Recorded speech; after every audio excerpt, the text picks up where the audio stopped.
Hey, this is Jake from Jake's Board Reviews, Portugal edition. We're in a town called Cascais, which is about 35 minutes south of Lisbon Airport. So, yeah, come check it out. Or, yeah, now I just sound like a typical YouTuber. Anyway, without further ado, here's a shape I got from Ericeira at a surf shop called 58. This is the Fisherman. I'm giving my first impressions.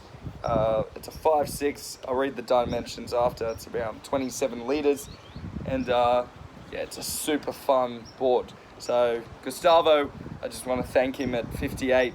What a legend! Helped me out to pick out the best board on the rack. Gave it to me new. It was on a special because they hadn't sold it due to a blemish and a couple other things.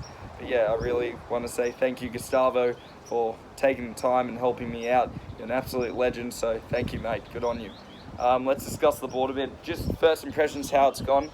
I only actually run it as a thruster so far, so it's gone really impressively. It's got quite a relatively low rocker, as you can see, pretty low for those summer Portuguese conditions.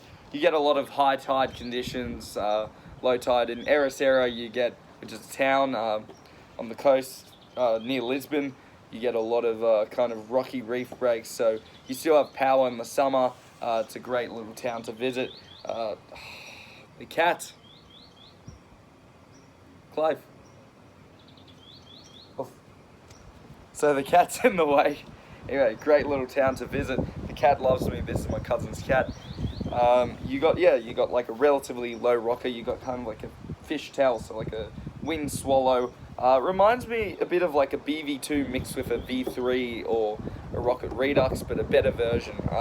This board is really impressive. I've ridden it only 5 times. I haven't actually ridden it yet as a 2+1, but I felt I haven't really needed to change it, as I kind of like the FCS2 Kolohes in it.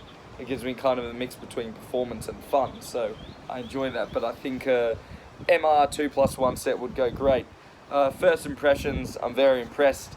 Yeah, it's a super fun board for 1 to 4 foot waves. Yeah, anything you can kind of surf. You can go like steeper sections. I even surfed it on, there was one day we had a bit of swell in Ericeira, and I surfed a kind of local point break. It was about 3 to 5 foot. Yeah, occasionally like 5.5 on the sets, and yeah, the board didn't feel like it was super out of place. I was getting in. It's obviously a bit harder to paddle in with it being 5'6" and 27 litres, but no, it's not so much 27 litres, just being 5'6". Yeah, a lot of double concave, so it's super quick for that small stuff, single to double. I will talk about it a bit more. Talk about the rails more. Yeah, and also in future reviews, I'm not going to write the things. I'm just going to start more talking about how the board's performing. Still discuss how the board goes and everything. But yeah, that's my first impressions. Thoroughly impressed. So I want to thank the crew at 58 for being so hospitable and welcoming, and yeah, just being super kind, especially Gustavo. You're an absolute legend, mate. Anyway, review will come soon, maybe in the next few days. Might try it as a 2+1, we'll see. Yeah, content's a bit limited because I'm traveling, but yeah, thanks for watching. This one's called the MAR Fisherman. Playful reviews.